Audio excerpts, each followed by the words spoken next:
India's fiscal deficit only 4.8%? Or is there more to this than meets the eye? Well, the truth is, this number does not include the deficits of the 28 state governments. Yup, states have their own bills to pay and they can issue bonds and raise money to fund their needs. If you tag that on, the overall fiscal deficit, or what's called the general government deficit, actually rises to 7.3% for this financial year. Why is this important? Okay, so imagine you want to teach your child some financial discipline. You take out an add-on credit card from your bank and hand it over to him. You tell him that he's in charge of repaying his dues. But in the back of your mind, you know that any recklessness on his part can affect your credit score. If he swipes the card to the maximum extent of the credit limit often and even delays payments, it drags your score down. It's the same concept here. Credit rating agencies such as Moody's and Fitch look at the overall figure when they assign a rating to a country.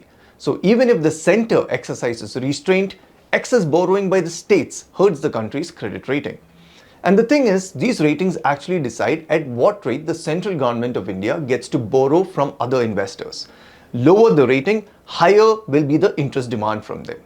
So you can see why the center has to often remind states to be fiscally responsible. But the problems don't end there with just excess borrowing. It also involves how the money is being spent. Let's go back to the credit card example to understand this. Now sure, you can set a limit on the card to prevent your child from runaway spending. But you can't really control what your child can spend on. They might buy books to make themselves smarter about the world, or they might splurge on the latest fashion that will find its way into the back of a cupboard within 3 months. Arguably, books serve us better in the long run. In much the same way, the center cannot lay down the gauntlet and tell states what they can and cannot spend on. So states have been quite frivolous with their spending habits. Populist measures such as farm loan waivers, free electricity and cash transfers have dominated expenses, especially in the lead up to state elections.